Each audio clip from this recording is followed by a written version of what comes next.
Hello दोस्तों। I hope आप लोग अच्छे होंगे, अपनी तैयारी अच्छे से कर रहे होंगे।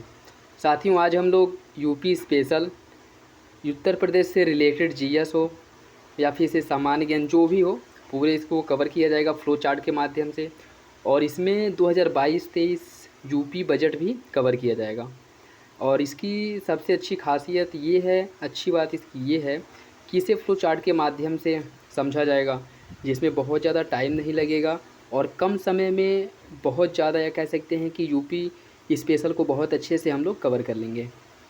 और यदि आप लोग चैनल पर नए हैं तो सब्सक्राइब कर लीजिए और बेल आइकन को प्रेस कर लीजिए। इसका पीडीएफ टेलीग्राम चैनल पे अपलोड कर दिया जाएगा, जिसका लिंक मैं डिस्क्रिप्शन बॉक्स में प्रोवाइड करा दूँगा। जिन साथियों को इसके पीडीएफ की ज़रूरत होगी वो जाकर के वहाँ से डाउनलोड कर लेंगे। और यदि वीडियो पसंद आए तो लाइक करिए, कमेंट करिए और अपने दोस्तों के पास शेयर करिए। चलिए देखते हैं इसी के साथ। सबसे पहले उत्तर प्रदेश के जनगणना देखते हैं। उत्तर प्रदेश की कुल जनसंख्या जो है 19,98,12,341 है, जिसमें पुरुष जनसंख्या 10,44,80,510 है और महिला जनसंख्या 9,53,31,831 है। उत्तर प्रदेश का लिंगानुपात 912 है। इसका जनघनत्व 829 है, अर्थात प्रति वर्ग किलोमीटर में 829 लोग निवास करते हैं। उत्तर प्रदेश की जो दशकीय वृद्धि दर है वह 20.2% है और उत्तर प्रदेश का साक्षरता जो है 67.7% साक्षरता है, जिसमें यदि हम पुरुष साक्षरता की बात करें तो पुरुष साक्षरता 77.3% है और महिला साक्षरता 57.2% है। नेक्स्ट देखिए, अनुसूचित जातियों की जनसंख्या की बात करें तो इनकी जनसंख्या 4,13,57,608 एसटी जनसंख्या है और राज्य की कुल जनसंख्या में इनका योगदान जो है वह 20.7% है।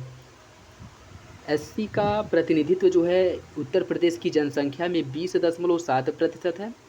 एसटी जनसंख्या 11,34,273 है और इसका उत्तर प्रदेश की जनसंख्या में 0.6% योगदान है। ठीक है, ये भी याद रखिएगा। आप लोग बस ध्यान से सुनते रहिए, सारा जो है आप लोगों के दिमाग में आराम से रस की तरह घुल जाएगा। ठीक। ग्रामीण जनसंख्या देखिए, ग्रामीण जनसंख्या है 15,53,17,278, जो उत्तर प्रदेश की कुल जनसंख्या में 77.7% का योगदान करता है। नगरीय जनसंख्या है 4,44,95,063 और यह उत्तर प्रदेश की कुल जनसंख्या में 22.3% का प्रतिनिधित्व करता है। कार्य सहभागिता दर जो है वह उत्तर प्रदेश में 32.94% है। 0 से 6 आयु समूह की जो जनसंख्या है वह उत्तर प्रदेश में 3,79,1,331 है और इनका जो लिंगानुपात है वह 902 है। उत्तर प्रदेश में धर्म के आधार पर जनसंख्या यदि हम प्रतिशत देखें तो उत्तर प्रदेश में सबसे अधिक हिंदुओं का प्रतिनिधित्व है, जो कुल जनसंख्या का 79.73% है। दूसरे स्थान पे मुस्लिम आते हैं, जो कुल जनसंख्या का 19.26% है। तीसरे स्थान पे आते हैं सिख, जो कुल जनसंख्या का 0.32% है और राज्य की कुल जनसंख्या में इनका योगदान है। और ईसाई का जो प्रतिनिधित्व है इनका राज्य की कुल जनसंख्या में 0.18% योगदान है। बौद्धों का योगदान जो है उत्तर प्रदेश की कुल जनसंख्या में 0.10 है और जैनों का जो योगदान है वह उत्तर प्रदेश की जनसंख्या में 0.11 है। मतलब सबसे ज़्यादा प्रतिनिधित्व हिंदू द्वारा किया जाता है, दूसरे स्थान पे मुस्लिम है, तीसरे स्थान पे सिख हैं। ठीक, याद रखिएगा। और उत्तर प्रदेश में ऐसे भी लोग रहते हैं जो किसी धर्म को नहीं मानते हैं और इनका परसेंटेज जो है 0.29% है और इनकी आबादी जो है 5,82,622 लोग ऐसे हैं जो किसी भी धर्म को नहीं मानते हैं। अर्थात कह सकते हैं कि ये लोग नास्तिक हैं। नेक्स्ट देखिए, उत्तर प्रदेश जनसंख्या से संबंधित प्रमुख तथ्य अगर हम देखें तो सर्वाधिक साक्षरता दर वाला जिला जो है गौतम बुद्ध नगर है और न्यूनतम साक्षरता दर श्रावस्ती का है। सर्वाधिक पुरुष साक्षरता गौतम बुद्ध नगर का है और न्यूनतम पुरुष साक्षरता श्रावस्ती का है। सर्वाधिक महिला साक्षरता कानपुर नगर का है और न्यूनतम महिला साक्षरता श्रावस्ती का है। ठीक, राज्य की कुल जनसंख्या में सर्वाधिक अनुसूचित जाति प्रतिशत वाला जिला कौशाम्बी है। यदि प्रतिशत के आधार पर पूछे तो सबसे बड़ा अनुसूचित जाति वाला जिला कौशाम्बी है और सर्वाधिक जनसंख्या वाला जिला पूछे तो इलाहाबाद प्रयागराज है।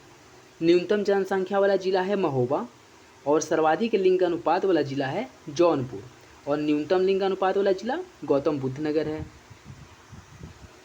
सर्वाधिक जनघनत्व वाला जिला भी गौतम बुद्ध नगर है, गाजियाबाद है सर्वाधिक जनघनत्व वाला जिला। ठीक, और न्यूनतम जनघनत्व वाला जिला ललितपुर है। सर्वाधिक नगरीय जनसंख्या का प्रतिशत गाजियाबाद में है।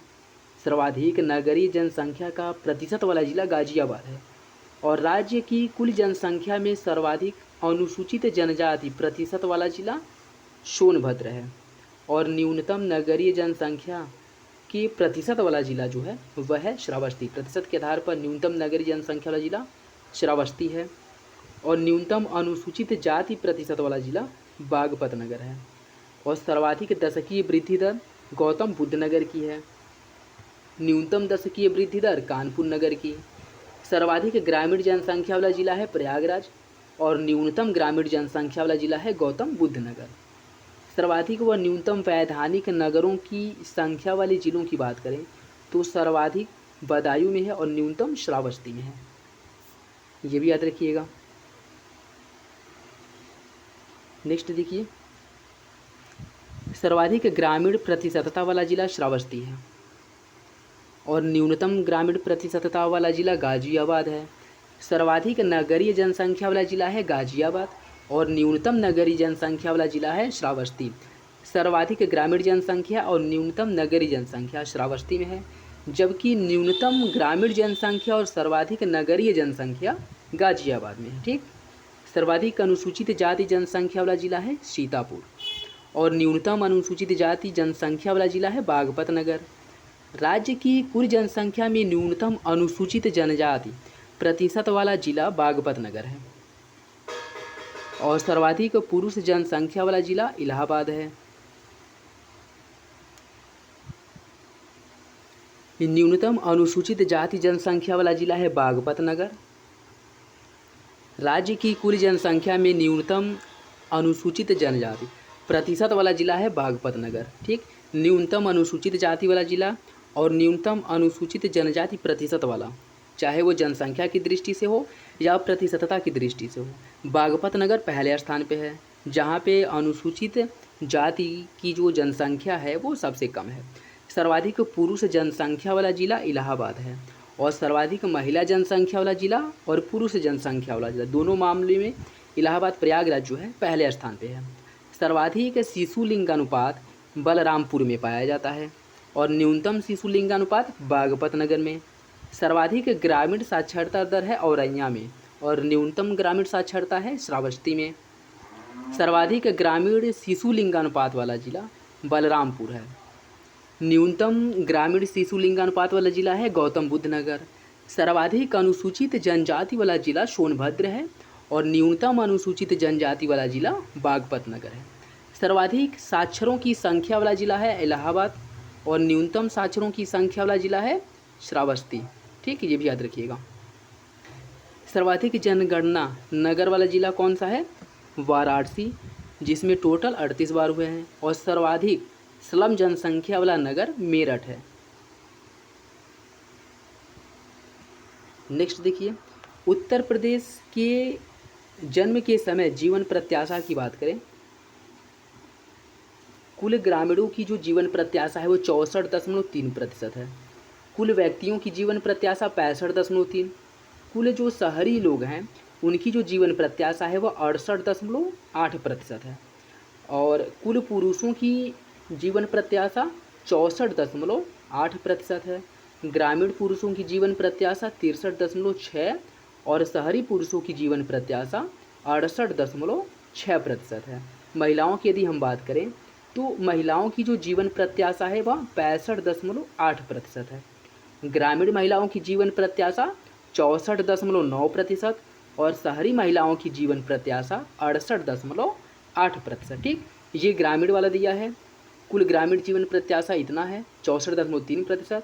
और इसमें जो गांव में रहते हैं उनमें उन व्यक्तियों में उनकी जीवन प्रत्याशा 65.3% है और कुल शहरी जीवन प्रत्याशा 68.7%।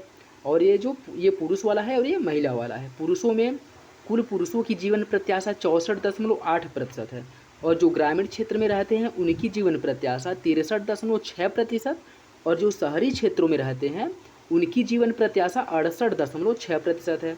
कुल महिला जीवन प्रत्याशा 65.8% है। ग्रामीण महिलाओं की जीवन प्रत्याशा 64.9%, जबकि शहरी महिलाओं की जीवन प्रत्याशा 68.8% है। ठीक, याद रखिएगा। उत्तर प्रदेश भाषा के अनुसार जनसंख्या की बात करें तो भाषा के आधार पर सबसे बड़ा जो समुदाय है वह हिंदी बोलने वालों की है, जिसमें 94.08% लोग हिंदी बोलते हैं, 5.42% लोग उर्दू बोलते हैं, पंजाबी 0.25% लोग बोलते हैं और बंगाली 0.12% लोग बोलते हैं। ठीक है, तो सबसे अधिक भाषा बोलने वालों की संख्या हिंदी की है और ऐसे लोग हैं 94.08%। नेक्स्ट देखिए, उत्तर प्रदेश सहकारिता की बात करें। देखिए, प्रारंभिक कृषि ऋण सहकारी समिति 7,479 है। जिला केंद्रीय सहकारी बैंकों की संख्या जो है उत्तर प्रदेश में 50 है। उत्तर प्रदेश कृषि एवं ग्राम विकास बैंक की शाखाएं 323 हैं। उत्तर प्रदेश में चिकित्सा एवं स्वास्थ्य के क्षेत्र की बात करें, ये सारे जो हैं डाटा अपडेटेड डाटा हैं, जो हाल ही में जो सारे रिपोर्ट वगैरह आए हैं या फिर से कह सकते सरकार के द्वारा जो रिपोर्ट प्रकाशित किया गया है उस आधार पे ये सब अपडेटेड हैं। ठीक है, होम्योपैथिक चिकित्सालयों एवं औषधालयों की संख्या उत्तर प्रदेश में 1576 है। आयुर्वेदिक एवं यूनानी चिकित्सालय एवं औषधालय की संख्या 2360 है। एलोपैथिक चिकित्सालयों एवं औषधालयों की संख्या 1 जनवरी 2020 तक 5113। उत्तर प्रदेश प्रशासनिक इकाई मार्च 2022 तक का रिपोर्ट के आधार पर उत्तर प्रदेश के मंडलों की संख्या 18 है। जिलों की संख्या है 75। नगर एवं नगर समूहों की संख्या 734 है। उत्तर प्रदेश में ग्राम पंचायतों की संख्या 58,176 है 2021 तक। न्याय पंचायतों की संख्या जो अब अस्तित्व में नहीं है, 2017 की अधिसूचना के अनुसार इनको शायद समाप्त कर दिया गया था। उत्तर प्रदेश में कुल 351 तहसील हैं। विकासखंड 826 हैं, जिसका निर्धारण राज्य निर्वाचन आयोग द्वारा किया जाता है। नगर पंचायतों की संख्या 517 है और नगर पालिका परिषद की संख्या कितनी है? 200 नगर विकास विभाग। नगर निगम 17 हैं। कुल ग्रामों की बात करें तो 1,06,774 हैं। उत्तर प्रदेश में कुल गाँवों की संख्या 1,06,774 है। आबाद ग्रामों की संख्या जो है 97,814 है और आर्थिक संभागों की संख्या उत्तर प्रदेश में 4 है। उत्तर प्रदेश विद्युत, ये डाटा जो है 19-20 के आधार पर है। तो प्रति व्यक्ति विद्युत उत्पादन जो है 115 किलोवाट घंटा है। टोटल उत्पादन कितना है? 2620 करोड़ किलोवाट घंटा टोटल है और प्रति व्यक्ति 115 किलोवाट घंटा है। प्रति व्यक्ति विद्युत उपभोग 401 किलोवाट घंटा है। पूर्णतः विद्युतीकृत ग्रामों की संख्या उत्तर प्रदेश में 97,814 है। 97,814 ऐसे गांव हैं जो पूरी तरह से विद्युतीकृत हो गए हैं। राज्य में राष्ट्रीय ताप विद्युत निगम केंद्रों की संख्या 8 है। हरदुआगंज ताप विद्युत गृह जो अलीगढ़ में स्थित है और इसकी स्थापना 1942 में की गई थी।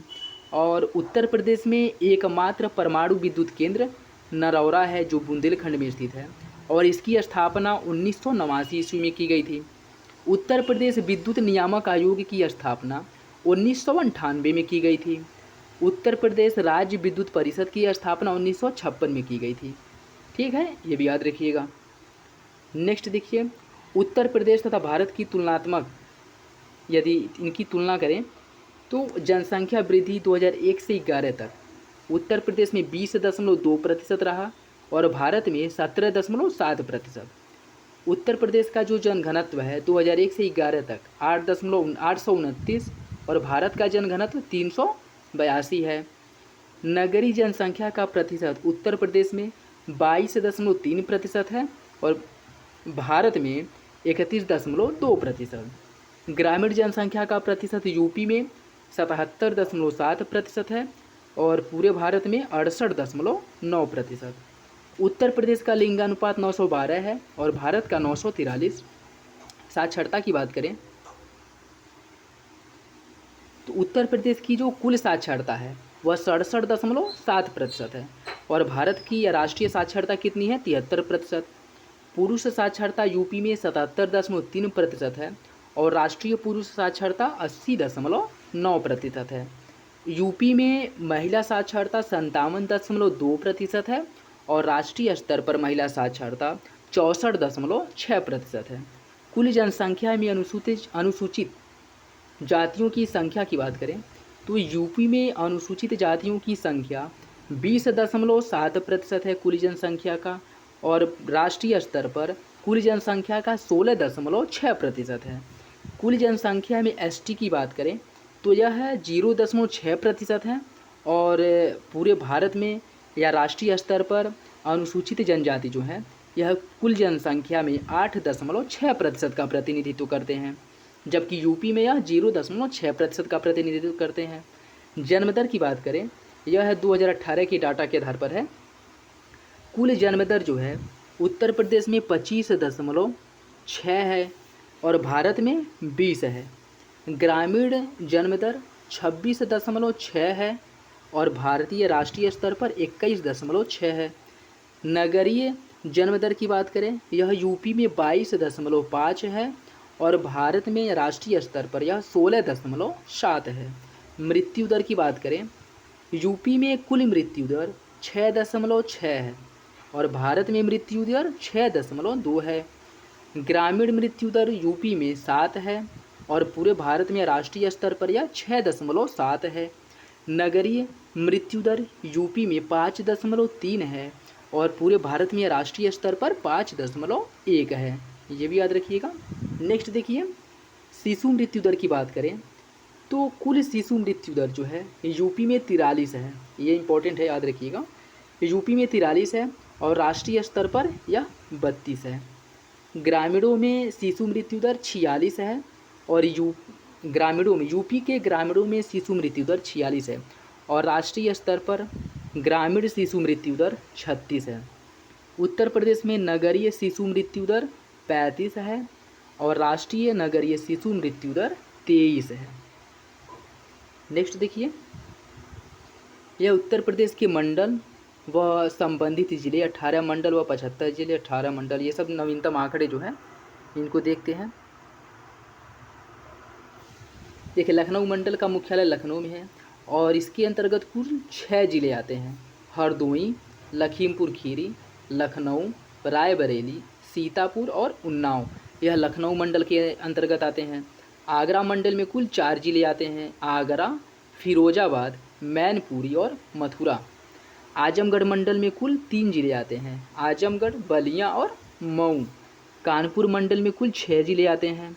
औरैया, इटावा, फर्रुखाबाद, कानपुर देहात, कानपुर नगर और कन्नौज। मुरादाबाद मंडल में कुल 5 जिले आते हैं। मुरादाबाद, बिजनौर, संभल, रामपुर और अमरोहा। वाराणसी मंडल की बात करें तो वाराणसी मंडल में कुल 4 जिले आते हैं। चंदौली, गाजीपुर, जौनपुर और वाराणसी।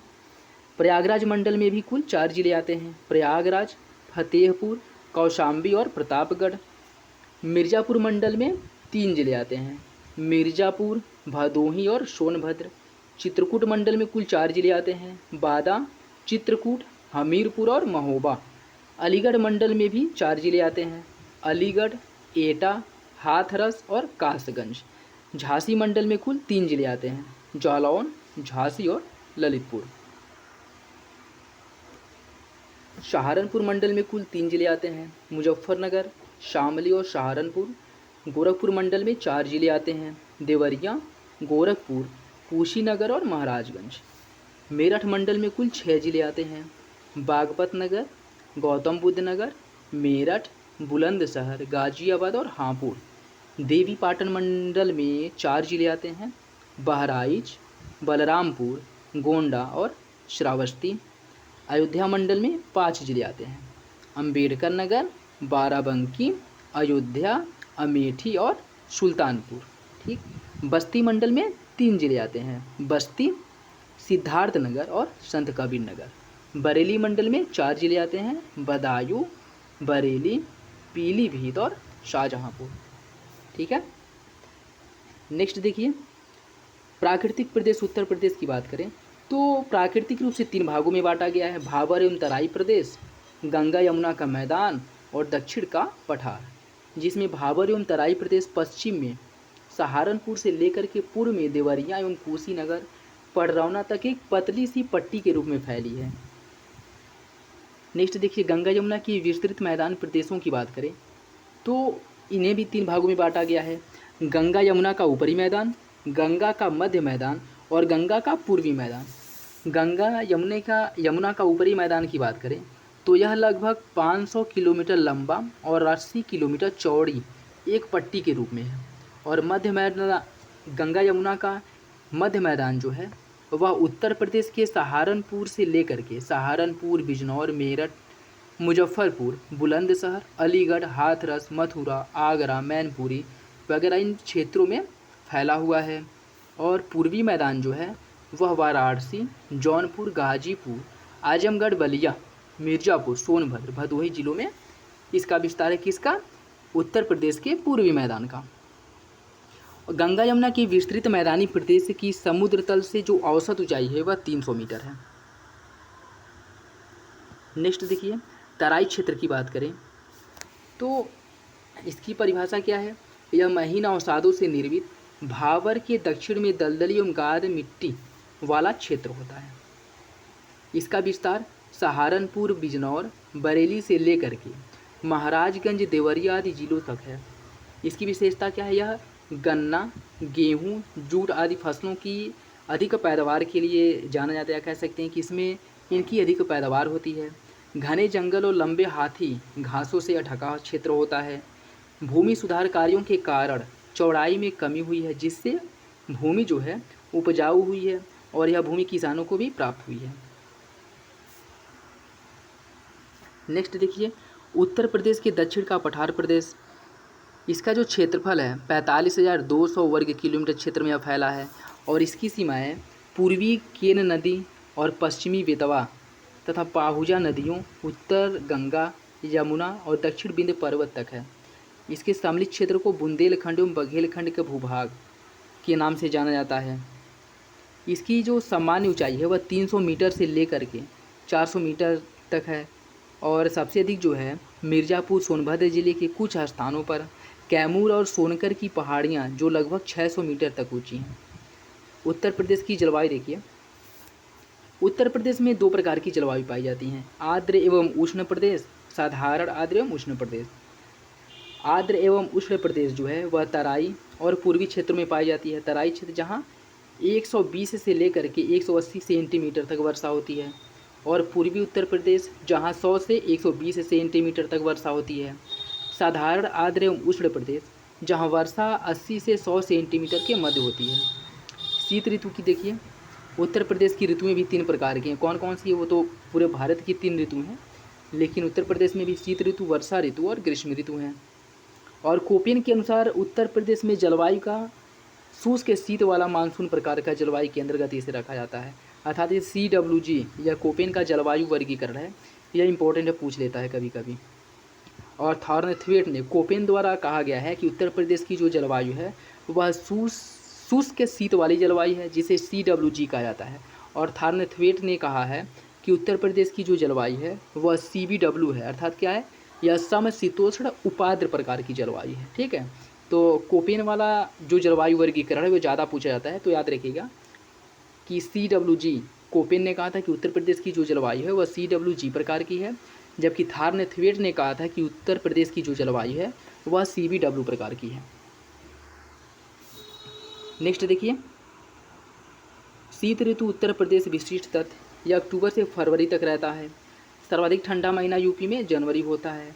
वर्षा की बात करें, उत्तर पश्चिम से आने वाली चक्रवातों के कारण औसतन संख्या 3 से 5 के मध्य उत्तर पश्चिम क्षेत्रों में वर्षा की मात्रा जो है 7 से 10 सेंटीमीटर तक होती है।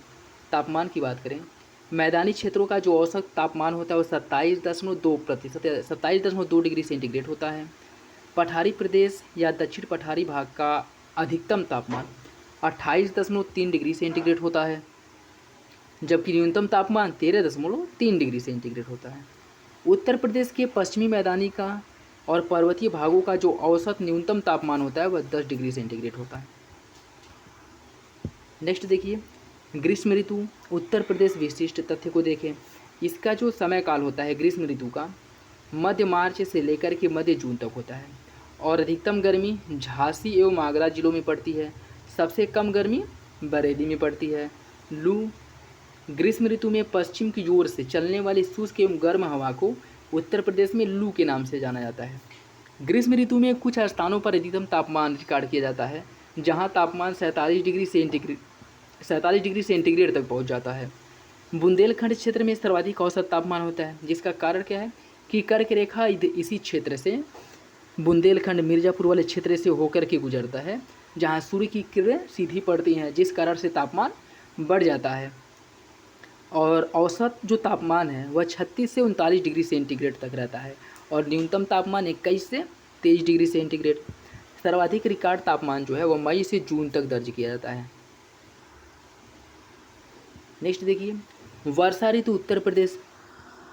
वर्षा ऋतु का जो समय है वह यूपी में जून से लेकर के अक्टूबर तक होता है, जून से अक्टूबर तक। सर्वाधिक वर्षा जुलाई और अगस्त महीने में होती है। औसत अधिकतम तापमान कितना है 32 से 34 डिग्री सेंटीग्रेड, और न्यूनतम 25 डिग्री। उत्तर प्रदेश की जो अधिकांशतः वर्षा होती है वह मानसूनी प्रकार की होती है, और वो भी दक्षिण पश्चिम मानसून से होती है, जो बंगाल की खाड़ी शाखा से। ठीक, और वर्षा की मात्रा जो है प्रदेश की संपूर्ण वर्षा का लगभग 60% जुलाई और अगस्त माह में प्राप्त होता है। बंगाल की खाड़ी से उठने वाला मानसून जो बिहार के मैदान से होता हुआ उत्तर प्रदेश में प्रवेश करता है उसे पूर्वा के नाम से जाना जाता है। उत्तर प्रदेश की मिट्टियाँ देखिए। प्रोफेसर वाडिया, कृष्णन एवं मुखर्जी के वैज्ञानिक विश्लेषण के आधार पर उत्तर प्रदेश की मिट्टियों को विभाजन 2 भागों में किया गया है। गंगा का विशाल मैदान की नूतन या नवीन जो मिट्टियाँ हैं उन्हें नूतन कहा जाता है, और दूसरा बुंदेलखंड मिट्टियाँ या दक्षिण पठार की प्राचीन रवेदार मिट्टियाँ, जिससे विंध्य शैलों का निर्माण हुआ है। और जो गंगा की विशाल मैदानों में नवीन मिट्टियाँ पाई जाती हैं उन्हें 2 भागों में बांटा गया है। एक बांगर जो पुरानी जलोढ़ मृदा से निर्मित है, और दूसरी खादर जो नवीन जलोढ़ मृदा से निर्मित है। और बांगर मिट्टी जो उत्तर प्रदेश की विशिष्ट तथ्यों की बात करें, यह खनिज प्रचुरता होती है।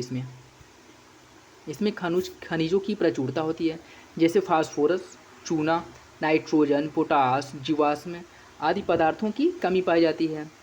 ऊपरहार मिट्टी, उत्तर प्रदेश के पूर्वी भाग में बांगर मिट्टी को दिया गया यह नाम है। बांगर मिट्टी के अन्य नामों की बात करें तो उत्तर प्रदेश में दोमट, मटियार, बलुई दोमट, पुरानी जलोढ़ मृदा या ऊपरहार मिट्टी के नाम से भी जाना जाता है। खादर मिट्टी उत्तर प्रदेश की विशिष्ट तथ्यों की बात करें तो इसकी विशेषता यह कि हल्के रंग वाली छिद्र युक्त तथा महीन कड़ वाली मिट्टी होती है। खनिज उपलब्धता की दृष्टि से चूना, पोटास, मैग्नीशियम, जीवाश्मों की अधिकता होती है, जबकि नाइट्रोजन, फास्फोरस और ह्यूमस की कमी होती है।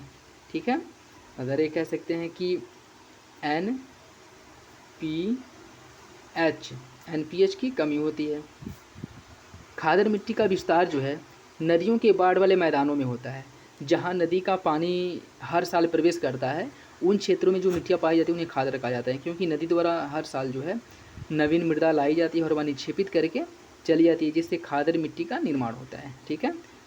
और खादर मिट्टी के अन्य नाम नवीन जलोढ़ मृदा, कछारी मृदा, सिल्ट मृदा, बलुआ या मटियार दोमट मृदा भी इसे कहा जाता है। और यह बांगर की अपेक्षा अधिक मात्रा में उर्वर होती है, फिर से अधिक उर्वर होती है। नेक्स्ट, मिट्टी उत्तर प्रदेश विशिष्ट तथ्य। मोटी रेत, कंकड़ और पत्थर से निर्मित अत्यंत छिछली मिट्टी। नदियों का लुप्त हो जाने वाला क्षेत्र यह भावर क्षेत्र के अंतर्गत आता है। जहाँ नदियाँ लुप्त हो जाती हैं उन्हें भावर क्षेत्र कहा जाता है। जैसे जब नदियाँ पर्वतीय क्षेत्रों से नीचे उतरती हैं तो नीचे उतरने के बाद नीचे जो छोटे छोटे कंकड़ पत्थर होते हैं वहाँ नदियाँ जब प्रवेश करती हैं तो नदियाँ विलुप्त हो जाती हैं। विलुप्त हो जाती मतलब पत्थरों के नीचे चली जाती हैं और उस क्षेत्रों को ही भावर क्षेत्र कहा जाता है। और उत्तर प्रदेश के गंगा यमुना दोआब और गंगा रामगंगा दोआब क्षेत्र में भावर क्षेत्र का विस्तार होता है या फिर से भावर क्षेत्र पाया जाता है। उत्तर प्रदेश में दोमट एवं बलुई मिट्टी को क्षेत्रीय भाषा में दिया गया नाम है सिकटा। ये इंपॉर्टेंट है, पूछ लेता है। सिकटा, करियाल और धनका। ठीक। और गंगा यमुना या रामगंगा दोआब क्षेत्रों में जो मिट्टियाँ पाई जाती हैं उन्हें जलोढ़ काप मिट्टी कहा जाता है। नेक्स्ट देखिए, उत्तर प्रदेश क्षेत्रवार मृदा अपरदन के प्रकार की बात करें। उत्तरी क्षेत्र में परत अपरदन होता है। उत्तर प्रदेश के उत्तरी क्षेत्र में परत अपरदन होता है और पूर्वी क्षेत्र में परत अपरदन विशेष रूप से प्रभावी होता है, लेकिन इसमें जलीय अपरदन भी होता है। जैसे परत अपरदन भी होता है और जलीय अपरदन भी होता है, लेकिन परत अपरदन जो है वह ज़्यादा संख्या में या ज़्यादा मात्रा में होता है। पश्चिमी क्षेत्र में दो प्रकार का अपरदन होता है, एक अवनालिका अपरदन होता है, दूसरा वायु अपरदन होता है, लेकिन सबसे अधिक अवनालिका अपरदन होता है। दक्षिणी क्षेत्र में भी दो प्रकार का अपरदन होता है, रील अपरदन और जलीय अपरदन, जिसमें रील अपरदन सर्वाधिक ज़्यादा होता है या सबसे अधिक संख्या में या मात्रा में होता है। उत्तर प्रदेश की प्रमुख मिट्टियों की बात करें तो उत्तर प्रदेश की जो मिट्टियाँ हैं उन्हें हम 9 भागों में बांटे हैं या फिर इसे 9 भागों में बांटा गया है, जिसमें है आपके पर्वतीय मृदा, जलोढ़ मृदा, कैल्शियम युक्त मृदा, मध्यम काली मृदा, मिश्रित लाल एवं काली मृदा, लाल और पीली मृदा, लवण प्रभावित मृदा, तराई मृदा और लाल बलुआ मृदा। लाल मिट्टी उत्तर प्रदेश की बात करें, लाल मिट्टी का क्षेत्र जो है मिर्ज़ापुर, सोनभद्र आदि जिलों में पाई जाती है लाल मिट्टी, और इसमें गेहूँ, चना एवं दलहनी फसल उगाई जाती है। इसमें लाल मिट्टी में नाइट्रोजन, जीवाश्म, फास्फोरस और चूना खनिजों की कमी पाई जाती है। लाल मिट्टी का जो विस्तार है बेतवा, धसान नदियों के जल प्लावित क्षेत्रों में इसका विस्तार है, और इसका जो निर्माण है वह बालुमय लाल शैल की अपक्षय द्वारा लाल मृदा का निर्माण होता है। बुंदेलखंडीय मृदा उत्तर प्रदेश विशिष्ट तथ्य। बुंदेलखंडीय मृदा उत्तर प्रदेश के दक्षिणी पठार की मिट्टी है, और बुंदेलखंडीय मृदा को परवा या पड़वा मृदा के नाम से जाना जाता है। मांड या मार मृदा, राकर या राकड़ मृदा और भोट मृदा, ये सीधे सीधे क्वेश्चन पूछ लेता है, याद कर रखिएगा। इन नामों से जाना जाता है। और इसका विस्तार जो है जालौन, झांसी, ललितपुर और हमीरपुर में है। ये देखिए, वायु अपरदन से उत्तर प्रदेश के सर्वाधिक प्रभावित जिलों की बात करें, मथुरा और आगरा वायु अपरदन से सर्वाधिक प्रभावित जिले हैं। जलीय अपरदन से उत्तर प्रदेश के सर्वाधिक प्रभावित जिले हैं हिमालय का तराई प्रदेश। उत्तर प्रदेश में टर्शियरी मिट्टी से संबंधित क्षेत्र शिवालिक पहाड़ी क्षेत्र है। जल प्लावित नदी के किनारे पाई जाने वाली मिट्टी को उत्तर प्रदेश में ढऊह मृदा के नाम से जाना जाता है। बुंदेलखंड क्षेत्र की काली मृदा को रेगुर, करेल या कपासी मृदा के नाम से जाना जाता है। उत्तर प्रदेश की वनस्पतियाँ देखिए। उत्तर प्रदेश गठन के कारण उत्तर प्रदेश का अधिकांश वन क्षेत्र जो है वह उत्तराखंड में चला गया था, और वर्तमान में उत्तर प्रदेश के मात्र 6.15% पर ही वन है। उत्तर प्रदेश की जो वन नीति है, पहला वन नीति 1952 में आया था और दूसरा वन नीति 1988 में, याद रखिएगा। उत्तर प्रदेश वन नीति का संचालन 1998 से किया जा रहा है, और वर्तमान स्थिति यह है कि राज्य वन नीति 2017 लागू है और उत्तर प्रदेश वन नीति 1998 का स्थान पे उत्तर प्रदेश वन नीति 1998 के स्थान पर राज्य वन नीति 2017 लागू है। देखिए, यह वन रिपोर्ट 2021 के आधार पर जो नवीनतम अभी हाल ही में जारी हुआ है, उसके आधार पर उत्तर प्रदेश में जो कुल वनावरण है वह 14,817.89 वर्ग किलोमीटर है, जो उत्तर प्रदेश के कुल भौगोलिक क्षेत्रफल का 6.15% है। उत्तर प्रदेश में अति सघन वन जो है वह 1.09% है कुल भौगोलिक क्षेत्रफल का। मध्यम सघन वन 1.67% है कुल भौगोलिक क्षेत्रफल का, और खुला वन जो है 3.39% है कुल भौगोलिक क्षेत्रफल का। उत्तर प्रदेश में झाड़ियों का जो विस्तार है वह 563.38 वर्ग किलोमीटर है, और यह कुल क्षेत्रफल का 0.23% है। नेक्स्ट देखिए, अधिकतम वन क्षेत्र प्रतिशत वाले जिले सोनभद्र, चंदौली और चित्रकूट है। न्यूनतम वन क्षेत्र प्रतिशत वाला जिला भदोही, मैनपुरी और देवरिया है।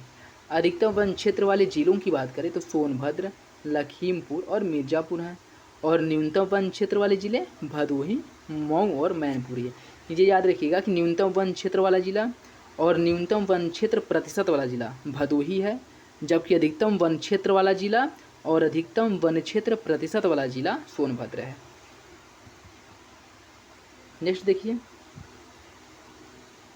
उत्तर प्रदेश में जो वन पाए जाते हैं इनका आर्थिक महत्व क्या है।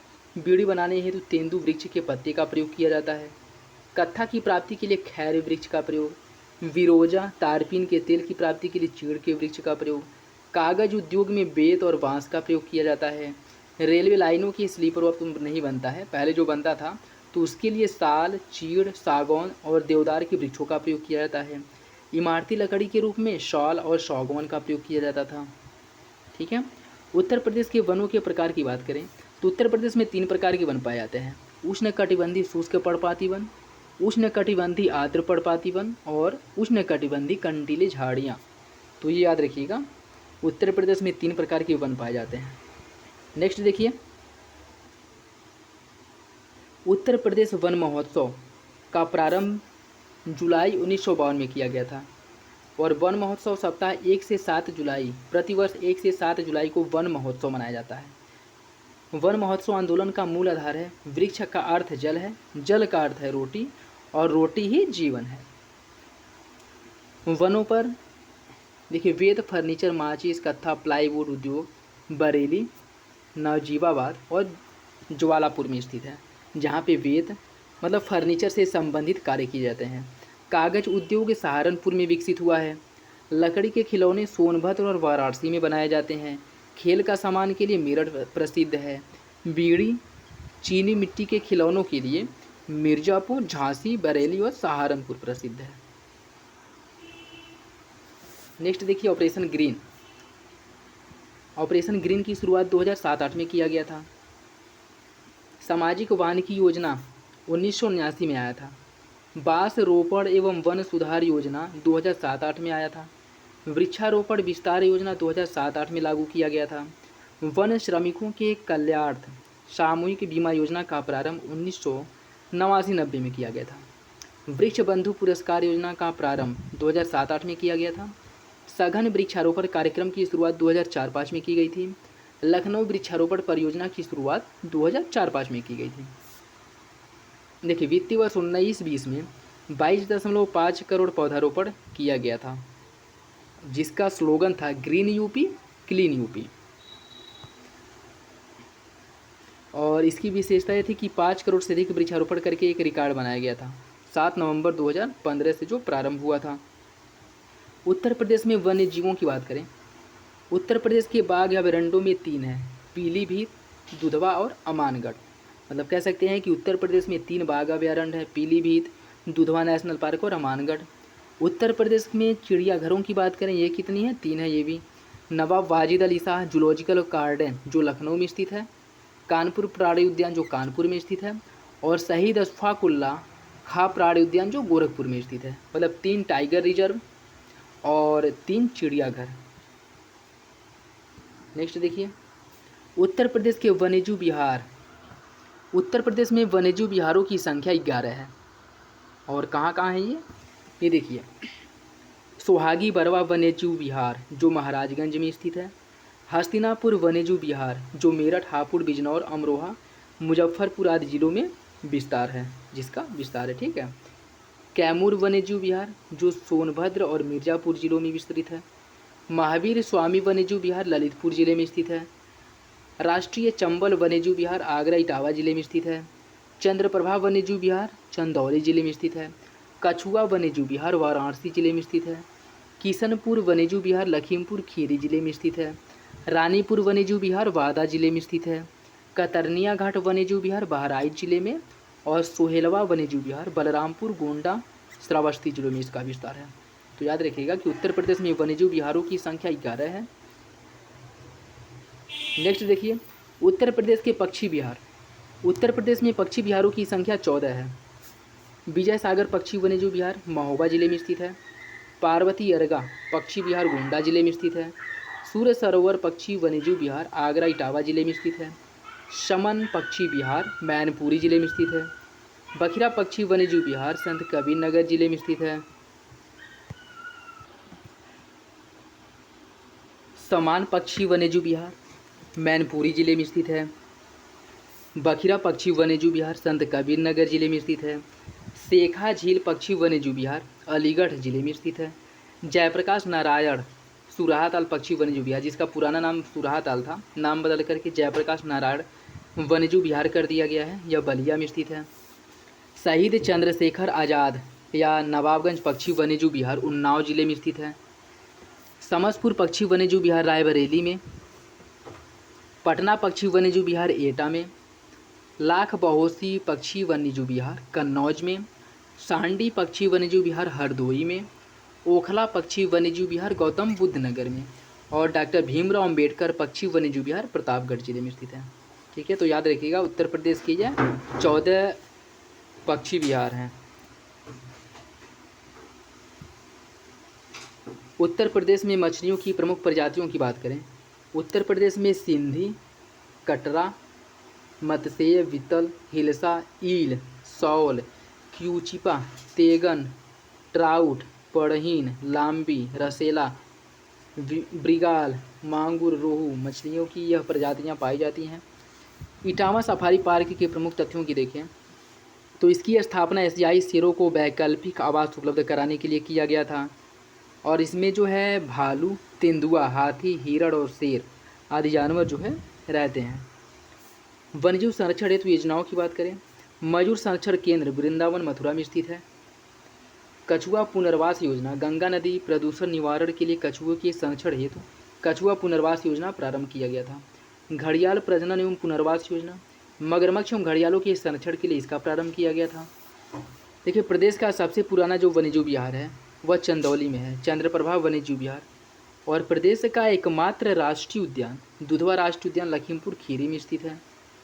1987-88 में बाघ परियोजना में शामिल उद्यान दुधवा राष्ट्रीय उद्यान है।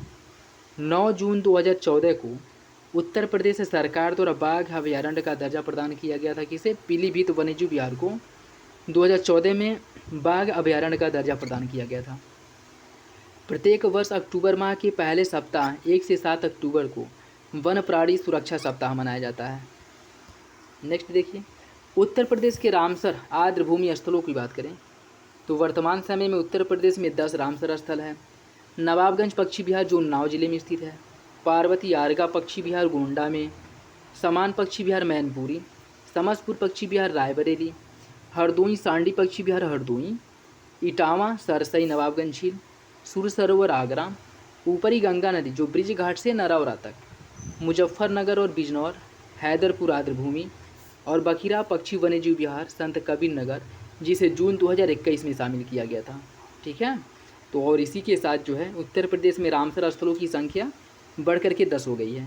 और सबसे नवीन किसे शामिल किया गया है तो बखिरा झील को शामिल किया गया है जिस जून 2021 में।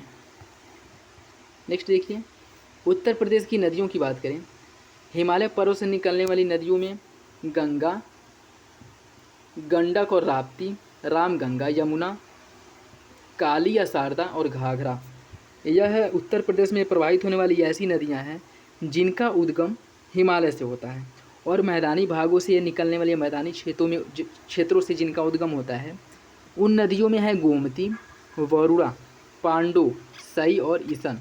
ये नदियाँ मैदानी क्षेत्रों से निकलती हैं। प्रायद्वीपीय पठार से निकलने वाली प्रमुख नदियों की बात करें तो ये है केन, सोन, टोन्स, कन्हार, रिहंद, चंबल और बेतवा। यह प्रायद्वीपीय पठार से निकलने वाली नदियां हैं। और गंगा की सहायक नदियां देख लीजिए। ये सहायक नदियां जो गंगा में बाएं तरफ से मिलती हैं उसमें है यमुना, टोन्स और सोन। गंगा में बाएं किनारे से मिलती हैं। और दाएं किनारे से मिलने वाली नदियां हैं रामगंगा, गोमती, घाघरा, गंडक, कोसी, बागमती। यह गंगा में दाएं किनारे से मिलती हैं। गंगा नदी उत्तर प्रदेश विशिष्ट देखिए। उद्गम गोमुख गंगोत्री से, उद्गम स्थान भागीरथी का नाम, मुख्य धारा का नाम भागीरथी, और मिलने के बाद इसे देवप्रयाग में मिलन होता है। भागीरथी और अलकनंदा के संयुक्त संगम को गंगा के नाम से जाना जाता है। इसका विस्तार जो है उत्तराखंड, उत्तर प्रदेश, बिहार, झारखंड, पश्चिम बंगाल में है। और बंगाल की खाड़ी में गंगा नदी अपना डेल्टा बनाती है। और गंगा नदी की जो टोटल लंबाई है वह 2525 किलोमीटर है। और सबसे अधिक लंबाई कहाँ पे है? उत्तर प्रदेश में है, 1450 किलोमीटर। तटीय शहरों की बात करें, यह इम्पोर्टेंट है। गंगा नदी के किनारे उत्तर प्रदेश के सटे जो ज़िले हैं वो है फर्रुखाबाद, कन्नौज, कानपुर, वाराणसी, प्रयागराज, मिर्ज़ापुर और गाज़ियाबाद। नेक्स्ट देखिए, उत्तर प्रदेश के प्रमुख झील देखिए।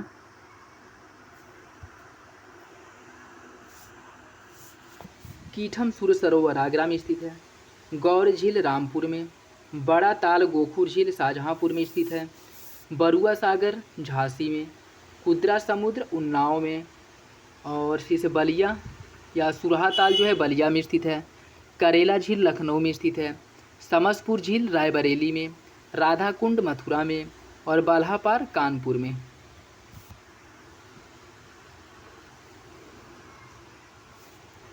देखिए, मदन सागर महोबा में स्थित है।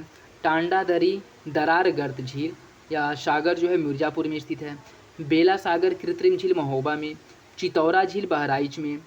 दरवन झील अयोध्या में स्थित है। बाल्हापार कानपुर में स्थित है। राजा का बांध सुल्तानपुर में।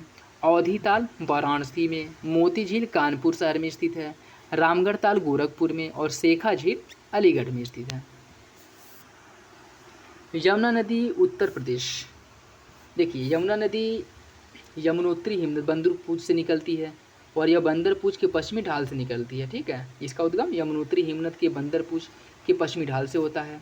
और इसका जो अपवाद क्षेत्र है वह है उत्तराखंड, हिमाचल प्रदेश, हरियाणा, दिल्ली और उत्तर प्रदेश। और यमुना की सहायक नदियों की बात करें तो इसकी सहायक नदियाँ हैं चंबल जो इटावा के पास इससे मिलती है। दूसरी सहायक नदी बेतवा है जो हमीरपुर के पास मिलती है। और तीसरी है केन जो बांदा भोजहा के पास मिलती है, बांदा जिले में भोजहा के पास। और यमुना के किनारे अवस्थित नगरों की बात करें, मथुरा, वृंदावन, आगरा, इटावा, कालपी, हमीरपुर और कौशाम्बी यमुना नदी के तट पर बसे जिले हैं। घाघरा नदी की बात करें, इसका उद्गम मापचा चोंगो हिमनद तिब्बत से होता है। इसकी सहायक नदियां हैं करनाली, सिख, टीला, सेठी, बेरी और छोटी गंडक। इसे सरयू के नाम से भी जाना जाता है। और अयोध्या जो है इसी के किनारे स्थित है। और यह संगम गंगा नदी से छपरा बिहार में मिल जाता है। नेक्स्ट, शारदा नदी देखिए। इसका जो उद्गम है कुमायूं हिमालय मिलाम हिमनद से होता है। और यह ब्रह्मादेव स्थल के निकट मैदानी भागों में प्रवेश करती है। प्रारंभिक नाम इसका क्या है? काली गंगा या गौरी गंगा के नाम से जाना जाता है। और प्राकृतिक सीमा यह पीलीभीत उत्तर प्रदेश और नेपाल के मध्य प्राकृतिक सीमा बनाती है। इसकी विशेषता ये है कि यह सांप की बात टेढ़ी मेढ़ी मार्ग से होकर प्रवाहित होती है। और ये अपना संगम कहाँ बनाती है? घाघरा नदी से बहराम घाट के निकट मिल जाती है। ठीक है। नेक्स्ट, गोमती देखिए। गोमती नदी का उद्गम फुलहर झील पीलीभीत से होता है। और गोमती नदी का जो अपवाह क्षेत्र है वह है पीलीभीत, शाहजहाँपुर, खीरी लखीमपुर, सीतापुर, लखनऊ, सुल्तानपुर, जौनपुर और गाजीपुर। और इसके किनारे स्थित नगरों की बात करें, लखनऊ, सुल्तानपुर और जौनपुर गोमती नदी के तट पर स्थित है। और यह अपना संगम कहाँ बनाता है, कैथी, गाजीपुर के निकट यह गंगा नदी में मिल जाता है। ठीक, नेक्स्ट देखिए बेतवा नदी के संदर्भ में देखते हैं। बेतवा नदी का जो उद्गम है, बेतवा नदी का उद्गम कुमारगांव, रायसेन, मध्य प्रदेश में होता है। और इसका अपवाह क्षेत्र झांसी, औरैया, जालौन और हमीरपुर है। और यह अपना संगम जो है हमीरपुर के पास यमुना नदी में मिल जाती है। और सांस्कृतिक नाम, इसे प्राचीन काल में, बेतवा नदी को प्राचीन काल में वेत्रवती के नाम से जाना जाता है। और बेतवा नदी पर राजघाट बांध, और जिसे रानी लक्ष्मीबाई सागर कहा जाता है, राजघाट बांध का निर्माण बेतवा नदी पर ही किया गया है। केन नदी के संदर्भ में देखिए, केन नदी का उद्गम कैमूर पहाड़ी से होता है। और इसे प्राचीन काल में कर्णवती के नाम से जाना जाता है। प्राचीन काल में इसे कर्णवती के नाम से जाना जाता था। यह जो है गंगा नदी में भोजहा के निकट बांदा में यमुना नदी में मिल जाती है। ठीक है, नेक्स्ट चंबल नदी, टोंस देखिए, टोंस नदी का जो उद्गम है वह तारमाकुंड, कैमूर श्रेणी, मध्य प्रदेश से होता है। और इसकी प्रमुख सहायक नदी कौन है, बेलन। और यह सिरसा, प्रयागराज के पास गंगा नदी में मिल जाती है। चंबल नदी के संदर्भ में देखिए,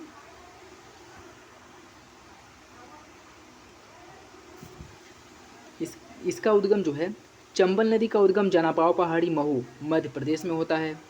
इसकी विशेषता यह है कि चंबल नदी अपने अवनालिका, पर्दन या बीहड़ के लिए फेमस है।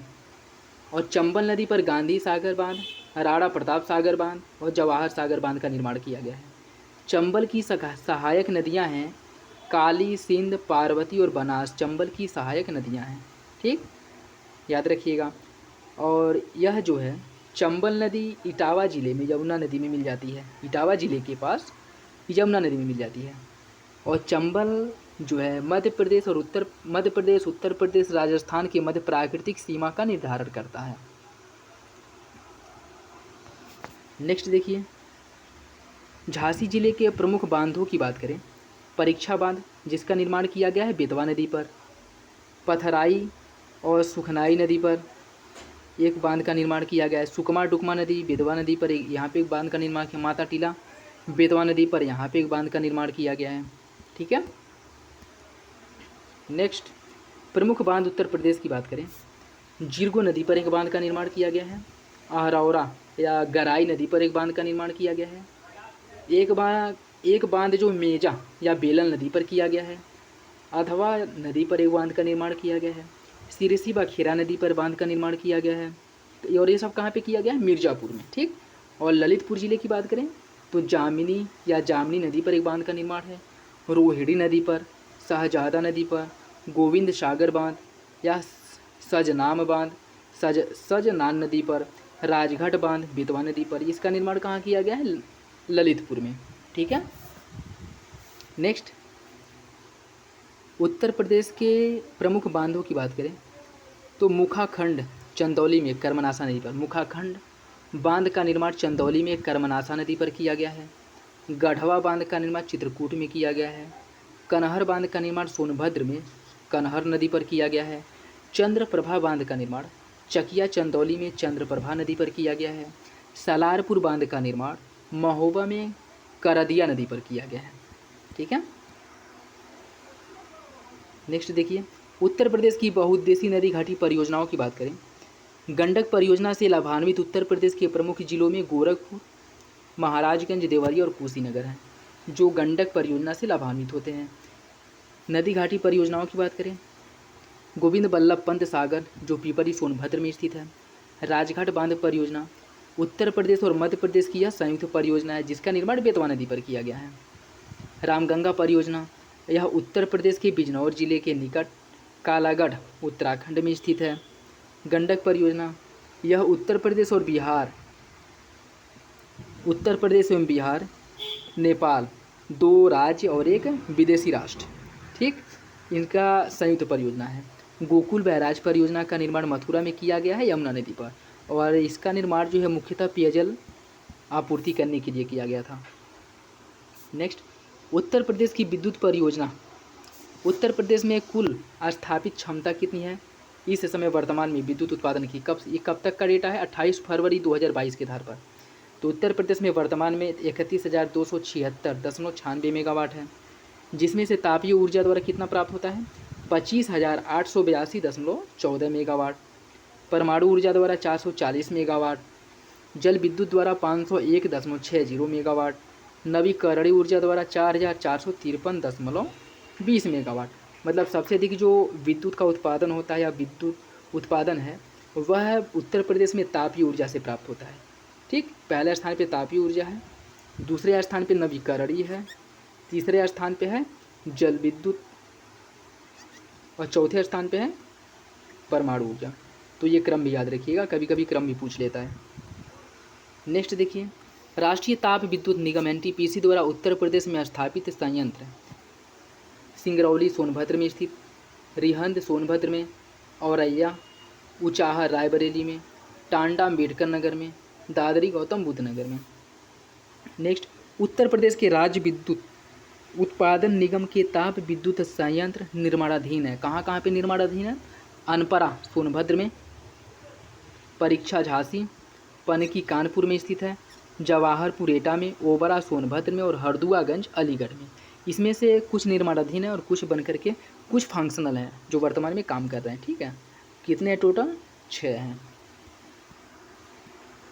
नेक्स्ट देखिए, उत्तर प्रदेश में खनिज संसाधन भूतात्विक एवं खनिज कर्म निदेशालय की स्थापना उत्तर प्रदेश में 1955 में की गई थी। डायस्पोर भंडारण में उत्तर प्रदेश का भारत में दूसरा स्थान है। डायस्पोर के भंडारण में उत्तर प्रदेश राज्य खनिज विकास निगम की स्थापना 23 मार्च 1974 को किया गया था, और उत्तर प्रदेश में जो प्रथम खनिज नीति है वह दिसंबर 1998 में उत्तर प्रदेश में पहली खनिज नीति घोषित की गई थी। उत्तर प्रदेश में यूरेनियम का उत्पादन जो है ललितपुर में होता है। हीरा प्रमुख क्षेत्र है बांदा और मिर्ज़ापुर में पाया जाता है, या फिर से हीरा का प्रमुख क्षेत्र है। सोनभद्र जिले में पाए जाने वाले प्रमुख खनिजों की बात करें तो यहाँ पे चूना पत्थर, पोटाश लवण, संगमरमर, पाइराइट, डोलोमाइट, कोयला और सोना, यह मुख्य रूप से सोनभद्र जिले में पाया जाता है। और ललितपुर जिले में पाए जाने वाले खनिजों की बात करें तो यहाँ पे तांबा, बॉक्साइट, सोना, पैरोफाइलाइट, लौह अयस्क, uranium, rock phosphate, granite, platinum और डाइस्पोर पाया जाता है। नेक्स्ट, झांसी जिले में पाए जाने वाले प्रमुख खनिजों की बात करें यहाँ पे डाइस्पोर, एस्बेस्टस, काच बालू, पोटाश लवण, शेल खड़ी और जिप्सम झांसी जिले में पाया जाता है। मिर्ज़ापुर जिले की बात करें यहाँ पे कैल्साइट, फायर क्ले, हीरा, संगमरमर, एस्बेस्टस, चूना पत्थर और सैंडस्टोन पाया जाता है। नेक्स्ट, उत्तर प्रदेश में विशेष आर्थिक क्षेत्र 27 जनवरी 2022 तक की स्थिति के अनुसार, यह जो है 27 जनवरी 2022 तक के डाटा के आधार पर बताया जा रहा है। अधिसूचित SEZ स्पेशल इकोनॉमिक जोन की संख्या उत्तर प्रदेश में कितनी हो गई है? 21 हो गई है। कब तक? जनवरी 2022 तक। और सैद्धांतिक स्वीकृति प्राप्त स्पेशल इकोनॉमिक जोन की संख्या जो है जिसे केंद्र सरकार द्वारा सैद्धांतिक स्वीकृति प्राप्त की गई है वैसे 1 है। और अधिसूचित कितनी है? 21। औपचारिक स्वीकृति प्राप्त स्पेशल इकोनॉमिक जोन्स 24 है। और संचालित विशेष आर्थिक क्षेत्र कितनी है? 14। उद्योग क्षेत्र से संबंधित प्रमुख तथ्यों की बात करें, उत्तर प्रदेश में रेल पहिया कारखाना है रायबरेली में। उत्तर प्रदेश का मैनचेस्टर कानपुर। प्रथम चीनी मिल की स्थापना प्रतापपुर देवरिया में की गई थी 1903 ईस्वी में। उत्तर प्रदेश का सबसे बड़ा उद्योग हथकरघा उद्योग है। Bharat steel rolling mill Uttar Pradesh के मुजफ्फरनगर जिले में स्थित है।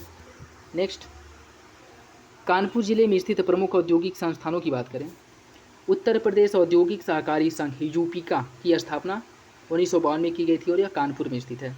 उत्तर प्रदेश राज्य औद्योगिक विकास निगम स्थापना 1961 में की गई थी। उत्तर प्रदेश लघु उद्योग निगम लिमिटेड स्थापना 1958 में की गई थी। उत्तर प्रदेश वित्तीय निगम की स्थापना 1954 में की गई थी। यह चारों औद्योगिक केंद्र जो हैं कानपुर में स्थित है। लखनऊ जिले में स्थित देखिए उत्तर प्रदेश इलेक्ट्रॉनिक निगम लिमिटेड, स्थापना 1974 में। स्कूटर्स इंडिया लिमिटेड लखनऊ में ही स्थित है। प्रादेशिक औद्योगिक व पूंजी निवेश निगम अर्थात पिकअप, स्थापना 1975 में किया गया था। टाटा मोटर्स ट्रक प्लांट, यह भी लखनऊ में स्थित है। उत्तर प्रदेश निर्यात निगम लिमिटेड, स्थापना 1966। ये सब जो है लखनऊ में स्थित है। नेक्स्ट, उत्तर प्रदेश के प्रमुख लघु एवं कुटीर उद्योगों की बात करें। देखिए दरी का निर्माण जो है, दरी निर्माण से संबंधित गतिविधियाँ यह होती है सीतापुर, बरेली, आगरा, अलीगढ़, इटावा, मिर्ज़ापुर और शाहजहाँपुर जिले में। गलीचा का निर्माण आगरा, वाराणसी, भदोही और मिर्ज़ापुर जिले में किया जाता है। दिया सलाई का निर्माण बरेली, सहारनपुर, प्रयागराज, मेरठ और रामपुर जिले में किया जाता है। चीनी मिट्टी के बर्तनों का निर्माण खुर्जा, बुलंदशहर और गाजियाबाद में किया जाता है। औषधि का निर्माण किया जाता है कानपुर, झांसी, लखनऊ और सहारनपुर में। हथकरघा एवं सूती वस्त्र निर्माण मेरठ, टांडा, मऊ, देवबंद, धामपुर, सिकंदराबाद, मगहर और मुबारकपुर में। लकड़ी का फर्नीचर निर्माण हाथरस, वाराणसी, सहारनपुर और बरेली में। लकड़ी के खिलौनों का काम, लकड़ी के खिलौना बनाने का काम लखनऊ और वाराणसी में किया जाता है। खेल के सामान के लिए मेरठ और आगरा फेमस है। पीतल और कलई के बर्तन मुरादाबाद, वाराणसी, मिर्ज़ापुर, फर्रुखाबाद, हाथरस, अतरौली, शामली, हापुड़ और बड़ौत में है। पीतल की मूर्तियों का निर्माण मथुरा में किया जाता है। जरी और चिकन पर गोटे का काम लखनऊ और वाराणसी में किया जाता है। इत्र एवं सुगंधित तेल का निर्माण कन्नौज, गाजीपुर, जौनपुर, लखनऊ और प्रयागराज जिले में किया जाता है। मिट्टी के खिलौने का निर्माण आगरा और गोरखपुर जिले में किया जाता है। जबकि लकड़ी का जो फर्नीचर है वह हाथरस, वाराणसी, सहारनपुर और बरेली जिले में इसका निर्माण किया जाता है। नेक्स्ट देखिए, उत्तर प्रदेश में स्थित प्रमुख उद्योग एवं संबंधित क्षेत्रों की बात करें जिलों की, तो डीजल लोकोमोटिव वर्कर्स जो है मंडुआडीह, वाराणसी में स्थित है। कृत्रिम अंग निर्माण लिमिटेड जो है कानपुर में स्थित है। Bharat pumps and compressors limited Naini, Prayagraj में स्थित है। Indian telephone industry Naini, Prayagraj में स्थित है। अपट्रॉन कैपेसिटर लिमिटेड लखनऊ में स्थित है। और उर्वरक कारखाना आपके फूलपुर, प्रयागराज में स्थित है। सोनभद्र जिले में स्थित औद्योगिक संस्थानों की बात करें तो यहाँ पर हिंडाल्को इंडस्ट्री जो एल्यूमिनियम के लिए फेमस है, रेणुकूट में स्थित है। सिंगरौली कोयला कारखाना सिंगरौली में स्थित है। सीमेंट कारखाना चुर्क और डल्ला में है। नेक्स्ट देखिए, एक जिला एक उत्पाद के अंतर्गत शामिल इनकी बात करें जो जिलों की, जैसे जरी जरदोजी एक जिला एक उत्पाद कहाँ कहाँ का है, उन्नाव, कासगंज, बदायूं, चंदौली, बरेली और शाहजहाँपुर। गुड़ अयोध्या और मुजफ्फरपुर, यह 2 जिलों का एक जिला एक उत्पाद के अंतर्गत गुड़ को शामिल किया गया है। फूड प्रोसेसिंग या खाद्य प्रसंस्करण की बात करें तो यह है कौशाम्बी में केला, बलरामपुर में दाल, प्रतापगढ़ में आंवला, गोंडा में दाल और सिद्धार्थनगर में काला नमक चावल। यह इन जिलों का एक जिला एक उत्पाद है। ठीक, मुंज उत्पाद जो है यह प्रयागराज, सुल्तानपुर और अमेठी का है। नेक्स्ट देखिए, उत्तर प्रदेश में पशुधन विकास के 4 प्रमुख आयाम उन्नत पशु प्रजनन, पशु पोषण, पशु स्वास्थ्य और पशु प्रबंधन।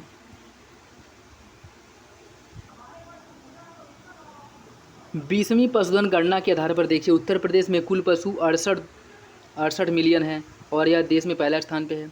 उत्तर प्रदेश में कुल गोवंशी पशु 19 मिलियन है, देश में दूसरे स्थान पर है। उत्तर प्रदेश में कुल महिष वंशीय अर्थात बफेलोज इनकी संख्या जो है 33 मिलियन है और इस मामले में उत्तर प्रदेश पहले स्थान पे है।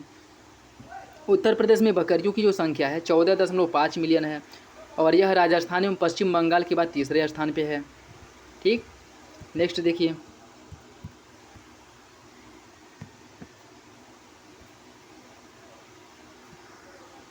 उत्तर प्रदेश में भेड़ों की कुल संख्या 1 मिलियन है। उत्तर प्रदेश में सूकरों की कुल संख्या 0.41 मिलियन है।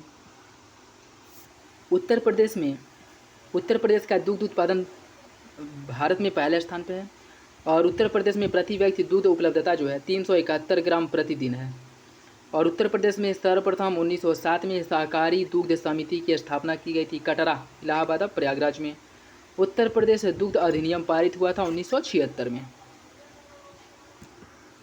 नेक्स्ट देखिए, उत्तर प्रदेश में ऑपरेशन फ्लड, इसका जो पहला चरण है वह 1970 से 71 तक रहा था, दूसरा चरण 81 से 85 और तीसरा चरण 85 से 96।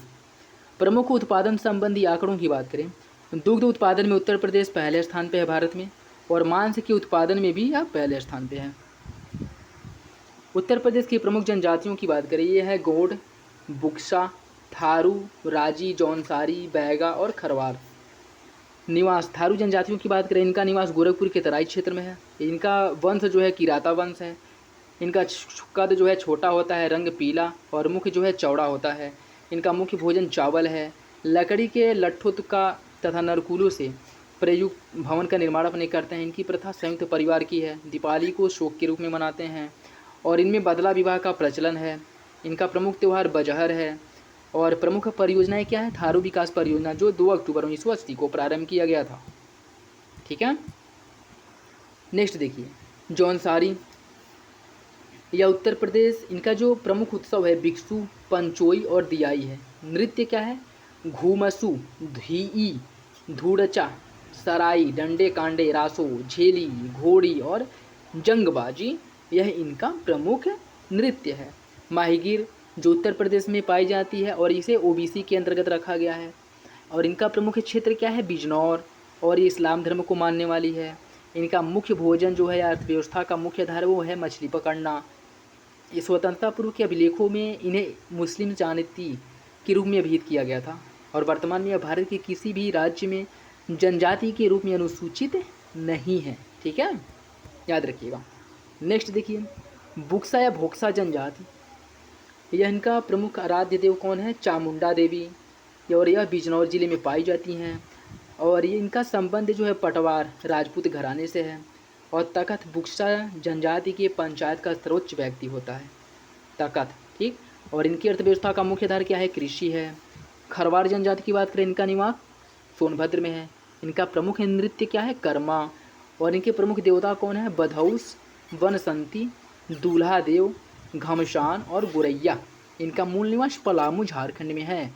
इनकी उपजातियाँ कौन है, सूरजवंशी, पतबंदी, दौलतबंदी, खेरी, राउत, मौगती, मुझायाली, गोजू और आर्मिया।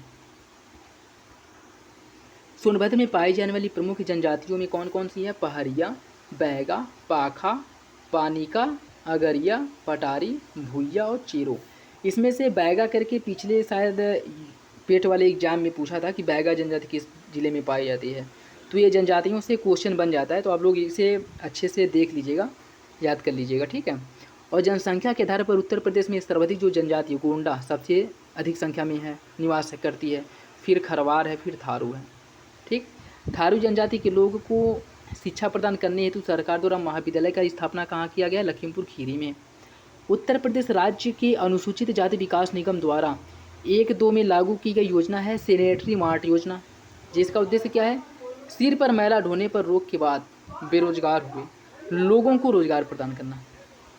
नेक्स्ट, उत्तर प्रदेश परिवहन संचार की बात करें, उत्तर प्रदेश में डाकघर कितनी है, 17,670 2019-20 के आधार पर।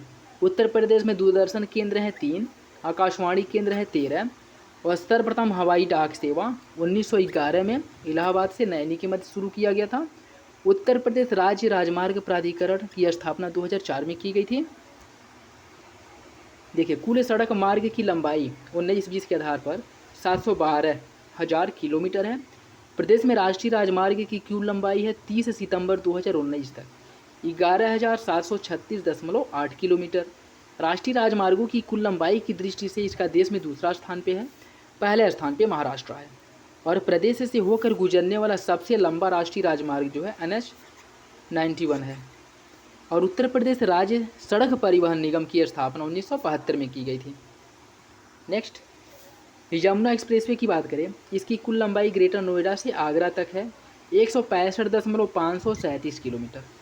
यमुना एक्सप्रेसवे औद्योगिक विकास प्राधिकरण 2001 यमुना एक्सप्रेसवे, जिसका पुराना नाम ताज एक्सप्रेसवे था। और इसके अंतर्गत कौन कौन जिले आएंगे? गौतम बुद्ध नगर, अलीगढ़, मथुरा, हाथरस और आगरा, ये याद रखिएगा। गंगा एक्सप्रेसवे की कुल लंबाई 594 किलोमीटर है।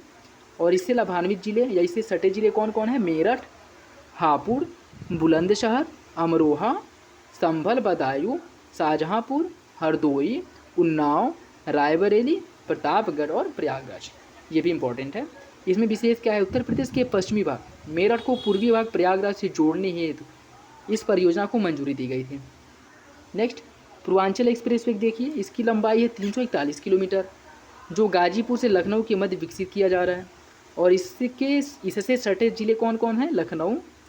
लखनऊ है, बाराबंकी, अमेठी, सुल्तानपुर, अयोध्या, अंबेडकर नगर, आजमगढ़, मऊ और गाजीपुर।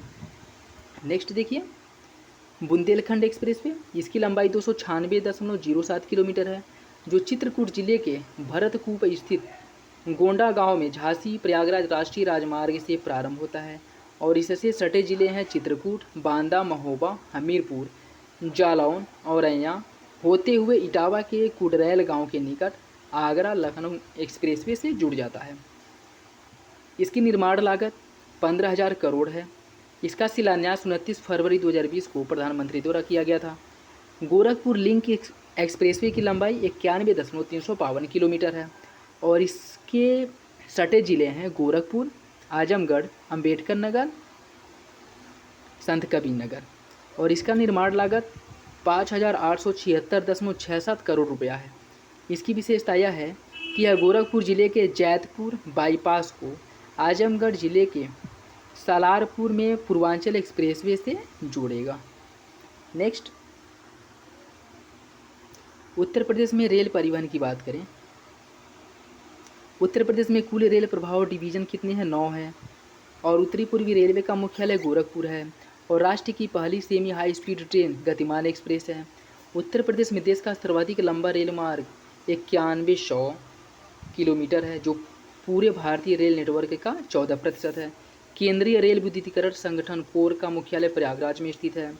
और प्रदेश में प्रथम रेलगाड़ी चलाई गई थी 1859 ईस्वी में इलाहाबाद प्रयागराज से कानपुर के मध्य।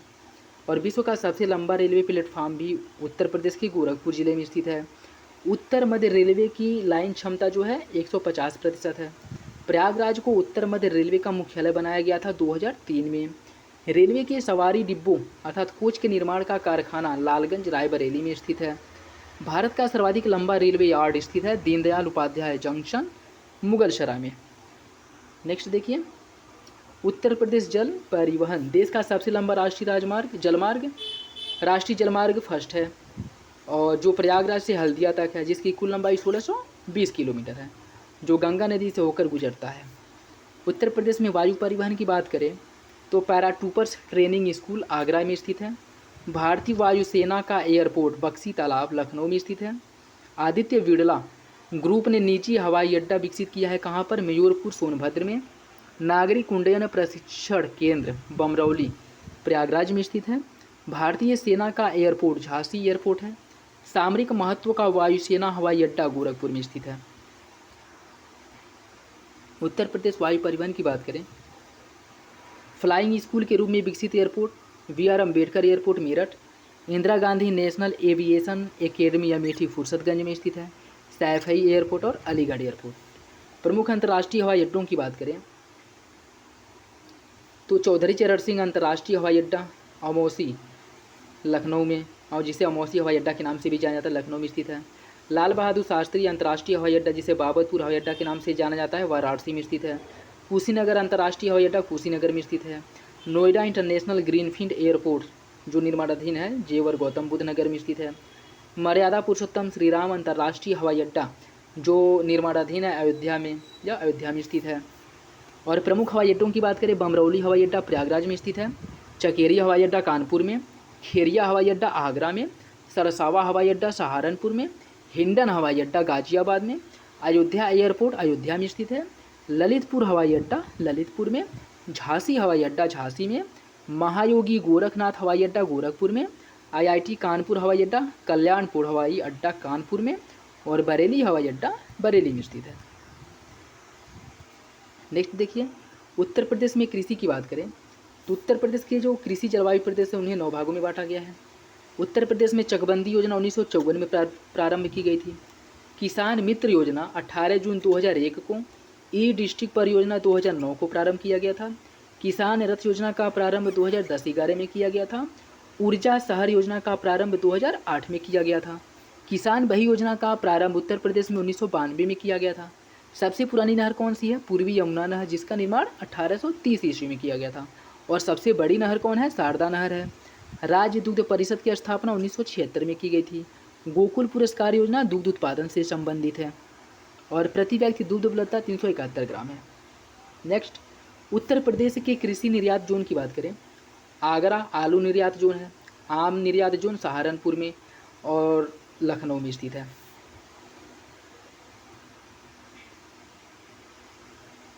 नेक्स्ट देखिए, कुल सृजन योग्य सिंचाई क्षमता कितना है उत्तर प्रदेश में 18-19 के अनुसार?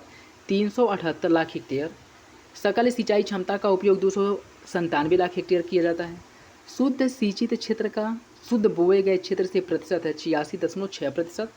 सकल सिंचित क्षेत्रफल है उत्तर प्रदेश में 216 लाख हेक्टेयर और शुद्ध सिंचित क्षेत्रफल है उत्तर प्रदेश में 143.3 लाख हेक्टेयर। शुद्ध बोया गया क्षेत्रफल है उत्तर प्रदेश में 165 लाख हेक्टेयर। नेक्स्ट देखिए, उत्तर प्रदेश में सिंचाई के क्षेत्रफल एवं साधनों का प्रतिशत। उत्तर प्रदेश में जो सर्वाधिक सिंचाई होती है वह नलकूप द्वारा होती है 74.9 अर्थात 75% मान सकते हैं। दूसरे स्थान पर नहर सिंचाई 15.2%। तीसरे स्थान पर कुआं द्वारा सिंचाई। चौथे स्थान पर है तालाब एवं झीलों द्वारा और 5वें स्थान पर है अन्य। नेक्स्ट देखिए, मक्के का सर्वाधिक उत्पादकता हरदोई में होता है और मक्के की फसल के अंतर्गत सर्वाधिक क्षेत्र कन्नौज में स्थित है और मक्के का सर्वाधिक उत्पादक जिला बहराइच है। उत्पादकता कितना है? कहाँ पे है? हरदोई में। और उत्पादक कौन है? बहराइच।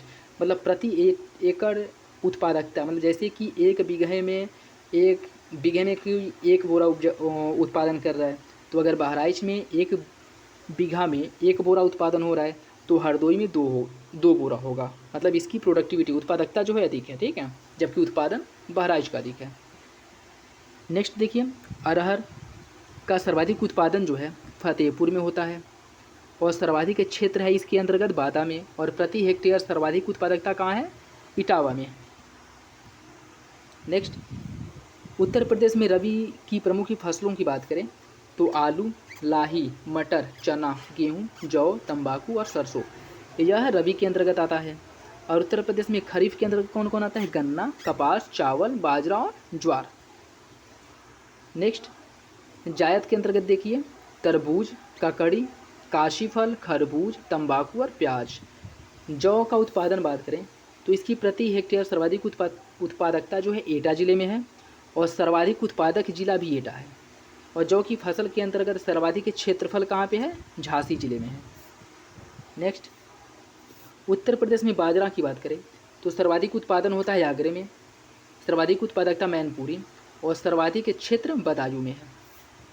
उत्तर प्रदेश में गेहूं की बात करें, सर्वाधिक उत्पादन हरदोई में होता है, सर्वाधिक उत्पादकता बागपत नगर का है और सर्वाधिक क्षेत्रफल जो है हरदोई जिले में है। ज्वार की बात करें तो सर्वाधिक उत्पादन जो है बांदा में होता है और इसके अंतर्गत सर्वाधिक क्षेत्रफल भी बांदा में है, लेकिन सबसे अधिक उत्पादकता जो है सोनभद्र में होता है। चावल की बात करें तो सर्वाधिक उत्पादकता महोबा की है और सर्वाधिक उत्पादन शाहजहाँपुर का है और इसके अंतर्गत सर्वाधिक क्षेत्रफल है आजमगढ़ के पास। नेक्स्ट, उत्तर प्रदेश में केले की कुछ प्रमुख किस्मों की बात करें तो ये है मालभोग, दूधसागर, अधेश्वर, अल्फान, चंपा और चीनी। उत्तर प्रदेश में अमरूद की प्रमुख फसलों में सूरखा, लखनऊ 49 जिसे सरदार भी कहा जाता है, इलाहाबादी या सफ़ेदा, ललित। नेक्स्ट, उत्तर प्रदेश में पान की बात करें तो इसकी प्रमुख किस्में हैं बंगला, मीठा, महोबा, बनारसी, कपूरी, देसावरी, कलकतिया, रामटेक, मगही और सांची। उत्तर प्रदेश में आम से संबंधित प्रमुख तथ्यों की बात करें तो प्रमुख उत्पादक जिलों में लखनऊ है, बरेली, मेरठ, वाराणसी और सहारनपुर। प्रमुख किस्मों एवं उत्पादन की बात करें तो स्टेम आम जिसका उत्पादन सहारनपुर और मेरठ में किया जाता है। लंगड़ा आम जिसका उत्पादन मेरठ में होता है। दशहरी आम जिसका मलिहाबाद क्षेत्र लखनऊ फेमस है दशहरी आम के लिए।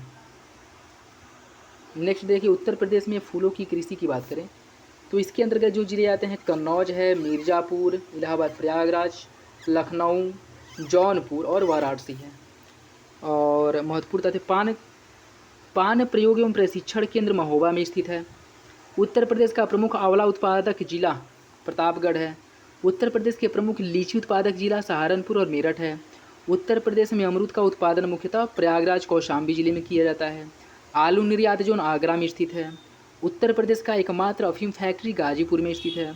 और प्रदेश में पुष्प इत्र बनाने का कारखाना है कन्नौज में। ये यूपी विशेष था। आशा करता हूँ आप लोगों को अच्छा लगा होगा। ये वीडियो आप लोग देखिए जो आगामी सभी परीक्षाओं के लिए बहुत ही महत्वपूर्ण है। और यह इसका पीडीएफ जो है मैं टेलीग्राम चैनल पे अपलोड कर दूंगा, वहाँ से जाकर के आप लोग इसे डाउनलोड कर लीजिएगा। और वीडियो को लाइक ज़रूर करिए। आप लोगों के द्वारा जो लाइक किया जाता है वही हमारा मोटिवेशन है, जो हमें अच्छे अच्छे कंटेंट के साथ वीडियो बनाने के लिए प्रेरित करता है। तो लाइक करने में कंजूसी ना करें। और यदि चैनल पर नए हैं तो सब्सक्राइब कर लें और बेल आइकन को प्रेस कर लें। चलिए दोस्तों, इसी के साथ ये वीडियो को समाप्त करते हैं। अब मिलेंगे अगले वीडियो में, तब तक के लिए धन्यवाद। जय हिंद।